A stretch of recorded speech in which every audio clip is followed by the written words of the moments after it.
Welcome back to HANA Basics for Developers. So up to this point, we've created some database artifacts. We have tables and some simple views. We're ready for some more advanced database artifacts now, though. We want to begin by creating calculation views. Now, calculation views are a very popular and very widely used database artifact inside of HANA. They go back to the earliest days of HANA, and a lot of the reporting use cases, the native data warehouse use cases, they rely heavily on calculation views. But I will say, personally, I'm the first to admit I'm no expert when it comes to calculation views, largely because the way that we divide up topics inside of HANA is by persona, and I work on the developer persona, and technically the calculation view is an artifact that falls into a different persona. And at many companies, you do see this division where maybe you have application developers, coders, and they're kind of a separate role from the modeler or the data analyst or the data scientist, whatever you might call it. But the people who are maybe a little closer to the business, maybe more experts on the data itself, and maybe don't have a background in traditional application development coding kind of techniques. And that's what you'll see with the calculation view editor. It's sometimes called the modeler, the model editor. It is a graphical drag and drop kind of environment, and light on the coding aspects, but still extremely powerful. Now you might say, well, if it's not part of the developer persona, then why are we talking about it here in this online video series that's centered on developers? That's because I believe that even if you are in one of those situations where you've got a separate team that does the modeling, it's an important tool for developers to understand nonetheless. And then add to that not every company is so divided up that maybe you have smaller teams, maybe you just have a HANA development team, and people are on that team responsible for a whole range of activities. Maybe they're doing full stack development, and that includes the calculation view. But I would also say for even those application developers that maybe are in kind of segregated teams, calculation views are still a good technology that you can use. We've seen where you can create views using HDB view and using CDS, but what that creates is a SQL view. And a SQL view executes in the join engine inside of HANA. And that engine's really good at, as the name would indicate, doing joins, creating relationships between the data and pulling together your base data model. But it isn't as highly optimized at doing analytics, at doing data aggregation and calculations. That's what we have the calculation view for. The calculation view will create a column view, and depending upon the criteria that you choose, will most likely execute in the OLAP engine, the analytic processing engine inside of HANA. So it's really highly optimized for doing aggregations over large amounts of data. And what we see is in the past, we actually had different types of views. We had the attribute view, we had the analytic view, we had the calculation view. We actually had two different types of the calculation view, a graphical and a scripted. And we really simplified that down. We just have the calculation view now, the graphical calculation view. And we took all the different use cases and technical aspects of all these different views, and we put them in the calculation view. And we really did that to simplify things. So now no longer do you have to decide up front how you're going to be using this and choose a completely different view type with different capabilities. You can do everything as a calculation view. But there are still a couple different use cases and different parameters that we can choose when we build the calculation view that lend themselves to different use cases. We'll see that through the next couple of videos. I also want to introduce you to just the mechanics of creating a calculation view in the Web IDE. It's a little different than it was in the HANA Studio. And I just point out, going back to the topic of developers doing this, personally, what I do a lot of times is I'll create my base joins, and my low-level data model, all my relationships in either core data and services or in HDB table and HDB view. And of course there I can use the associations as we saw earlier and get that reusability of the relationships, reusable data types and things like that.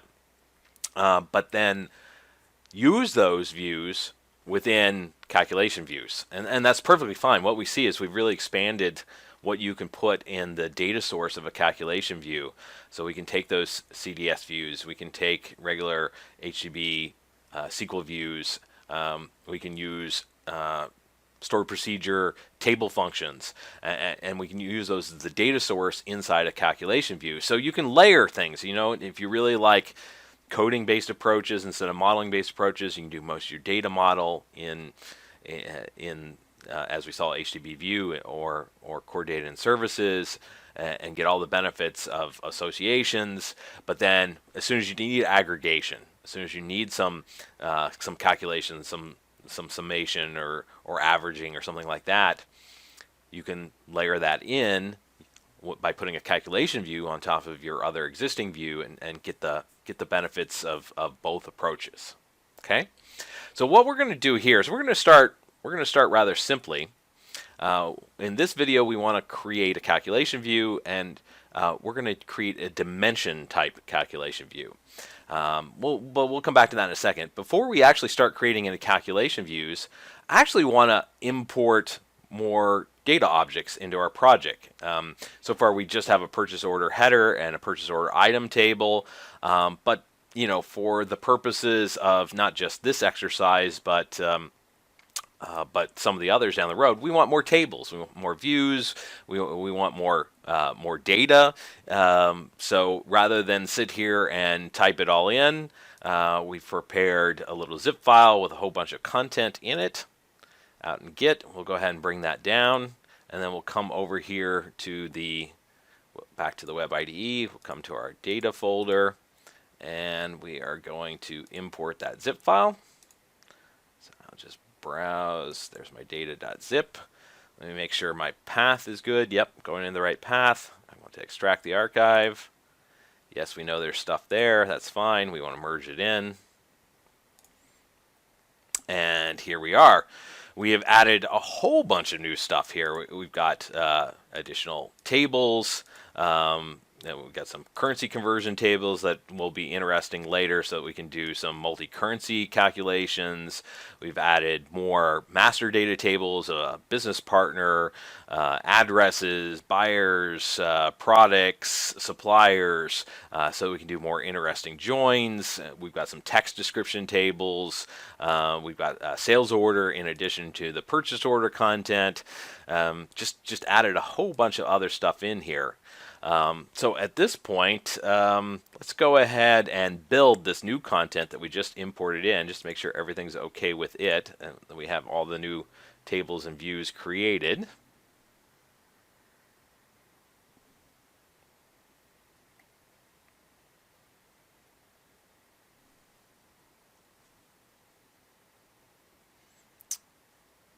Give it a few minutes here, or a few seconds here, because there is a whole lot of new stuff that it's creating. There we are, it's done. If we want to check it, we can go back over here to the Database Explorer, look in Core DB, and what we see is, yeah, we got a whole bunch of new tables now. All kinds of interesting stuff to play around with. For instance, we've got some product data now. Yeah. Some more stuff to play with here in our views, make things a bit more interesting. We got some text descriptions down here. Yeah, text descriptions, and we got some language-specific keys on here, so we can pull in long descriptions for a certain language. So these are all things that we're going to see how we can utilize now in the with the calculation view. Let's come here to our source folder. Let's create a new subfolder so that we can put all our calculation views in their own folder. Once again, not because you technically have to, but just to keep our project nicely organized, we're going to do this. And I'm going to call this one Models. Okay. And And one thing we want to do is we did not use namespaces in our module itself. We didn't want the long names. But one thing we can do, if you want to use namespaces, because calculation views traditionally always have had namespaces on them, and for backwards compatibility, we might want to use a namespace here. And it's fine. We don't have to turn our whole project into using namespaces. We can turn it on for just a certain folder. So we can do this by creating a new file here, and it's .hdi namespace. And we just need to add a little configuration here. It's just a JSON file where we're going to say what namespace do we want to use. We're going to call this core models. And then do we want subfolders to be added into the namespace? And I'm going to say ignore. No, we don't. Okay. So now all our calculation views will start with the name core.models ... and then the actual name that we give it, just like that you would have seen in the old HANA Studio, HANA repository. Now we're ready to start creating our calculation view. So we'll come here and we'll say new, and we've got a dedicated entry here on the menu for calculation view. Go ahead and choose that, and let's call this products. We're going to create a little a dimension view as opposed to a cube. So a dimension view is what you would use if you want to create essentially a basic join that you aren't going to do analytics on top of, that you aren't going to do aggregation, so you don't have to set up aggregate columns. And that's where we want to start. We just want to, yes, we could have created this in SQL with HDB view, but we'll see how you can also create these lower level relationship type views using the calculation view editor as well. So I'll go ahead and say create. And what you might notice, if you're used to the HANA Studio, maybe this looks a little different at first. One thing is it's kind of the default view in the calculation view is now kind of bare. I mean, you focus on the nodes here.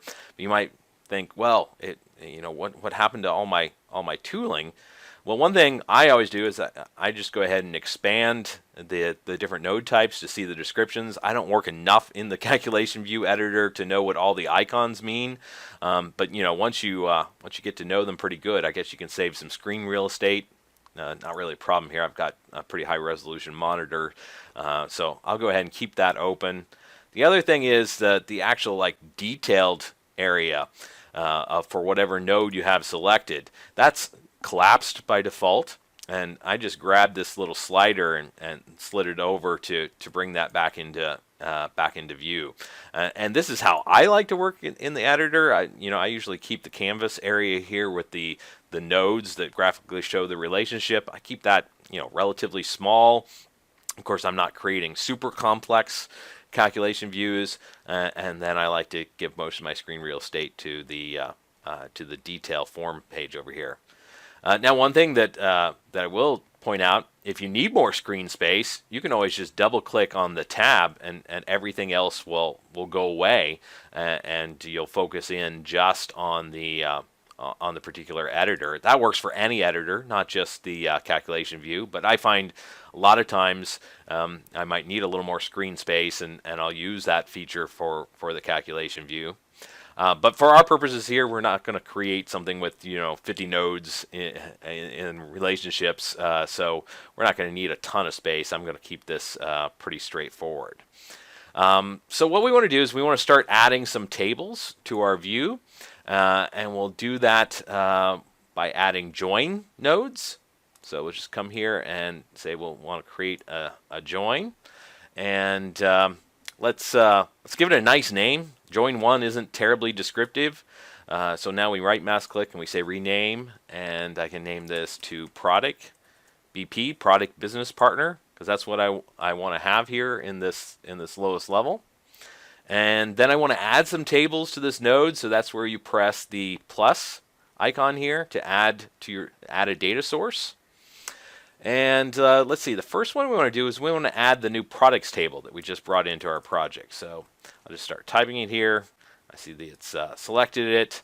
And then we'll just go ahead and say finish. We don't need to create any synonyms because we're not pulling these from a foreign container. They're in our container.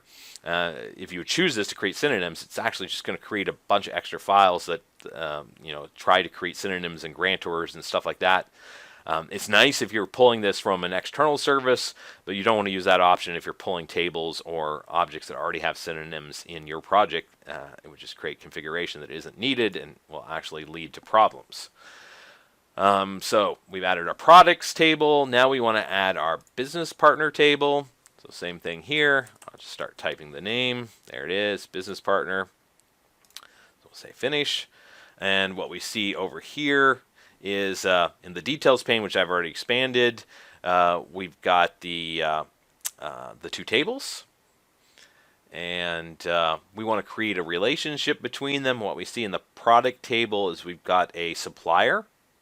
Let me make this a little bit bigger here. So we got a supplier partner ID, and that's what we want to join on because we've got the partner ID key over here in the business partner table. So we just drag and drop to create a relationship between those two. We can leave the cardinality. This is not really the correct cardinality. It would be a one-to-one. There's only one business partner for each product record. You could leave it to the many-to-many. It's not really going to hurt things in this case. Now we want to do what we see here. So we've got all the columns from both the tables, but we don't actually need all of those columns. So we go to the mapping tab, and this is going to allow us to extract just the columns that we want to use in our view, and it helps prune the data selection and improve performance if we don't really need all the columns. So we'll go ahead and grab the product ID, the type code, the category, name ID, description ID. Let's see, from the product table, what else do we need here? Now we need the partner ID and the address ID, and we need the company name, and I skipped over a couple here. I also need the currency and the price. All right, so we've selected those, and now we can add them to our output. We also could have done drag and drop, and there's many different ways that you can add things here. I could have used the add dialog as well. It would have popped up an extra little dialog. I'm just showing you one way. I tend to learn to one way and stick with it. Now, one of the interesting things that we can do here is we can even override the names. For instance, this one that says category, maybe that's not descriptive enough. Maybe we want to say this is product category to just be real clear there. I'm not going to sit here and change all the names. If I was building this for real, I would probably make some of these columns a bit more descriptive. You can also add text descriptions, like long text descriptions to the columns. Those are nice features, but for the purpose of education, we're just going to stick with the technical names for now. They're descriptive enough. Now we want to add another join node, and we're going to add it here to our canvas. And what we're going to do is we're going to take the output from the previous join node, and so we already have that output, product BP, and then we're going to add another table to it here. But first, let's actually rename it. It's going to be our addresses, and let's go ahead and add the address table. So we link over from the products. That gets us to the business partner, who is our supplier, and then we can look up the address details of that supplier. So we'll pull in the addresses table, and then we can just take that address ID column and join it here to the address ID. One-to-one. There we are. And now we can do the mapping. So what we want is from product BP, we want all the columns except the address ID. We don't need that anymore. We only needed that up to this point to get our join, but we don't need to show the end user the address ID. Nobody cares about that. And then what do we need here from the address? We probably want the city, postal code, street, building, country, region. That's good enough. All right, let's add another join. So add it in right here. Let's bring the results up. We're going to add another table in here. Now we want to look up the descriptions, the long descriptions in the text table. So we're going to start with the, let's rename it so we know descriptively what this is. This is going to be our product name. And now let's add our table. So let's add in that text table.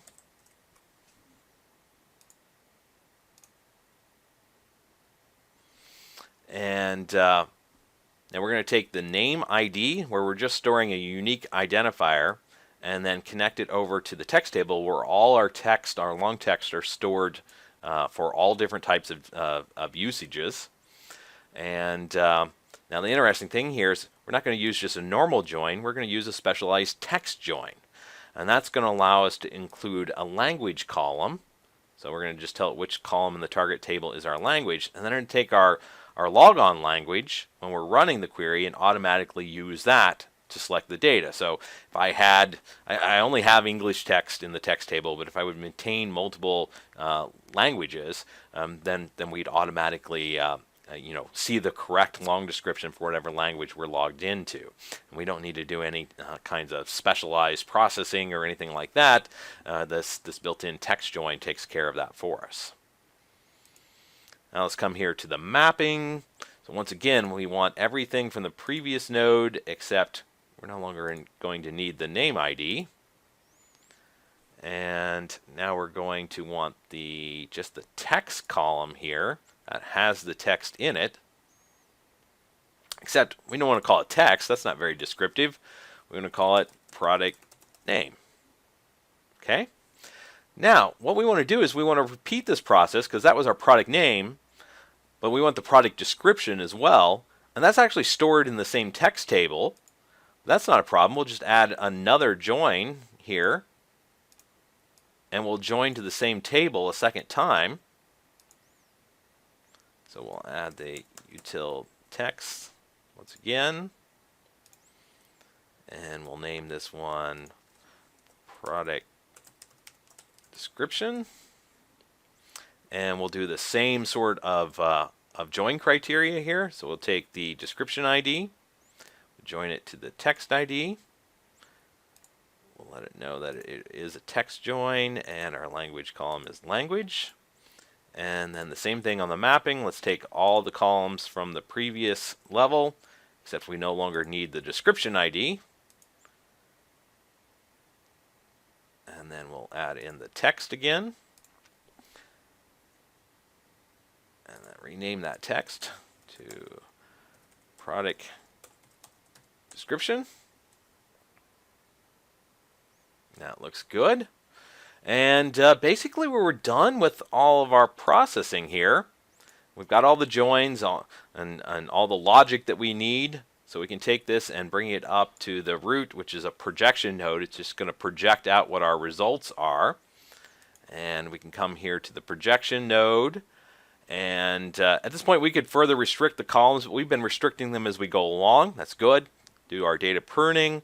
So let's just auto map. And it's just going to add everything over with the same name. That's good. We could go up to the semantic layer at this point, and notice because it's dimension, it didn't try to create any measures, so no aggregations.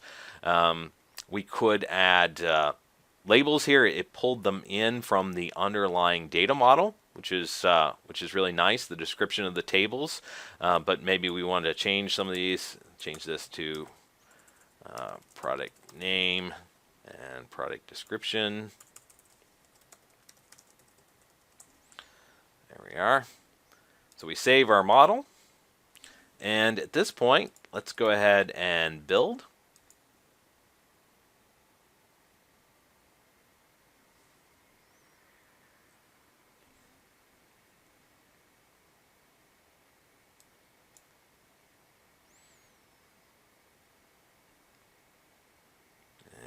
Build process is nearly finished. There we are. It was successful.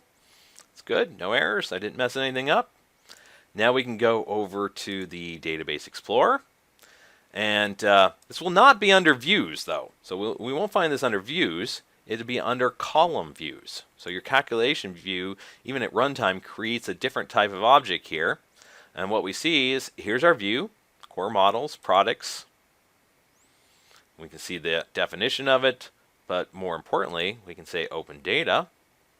Bring up the data preview, and yes, we can do analysis on this. We can do aggregation even if it wasn't optimized for aggregation. It doesn't stop us from doing it.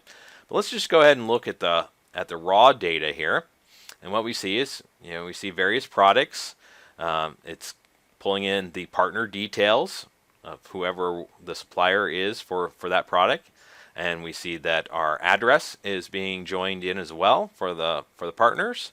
But probably most importantly here is that we see, in addition to our product, we also have our product name and our product description, which came from the separate text utility table. So this is just the tip of the iceberg of what you can do with calculation views. But we've seen the simplest form of calculation view, just basic join, relationships. But we did get to see a few more advanced things like the text join. So come back in the next video and we'll dive a bit deeper and we'll start to use calculation views for aggregation and analytics as well.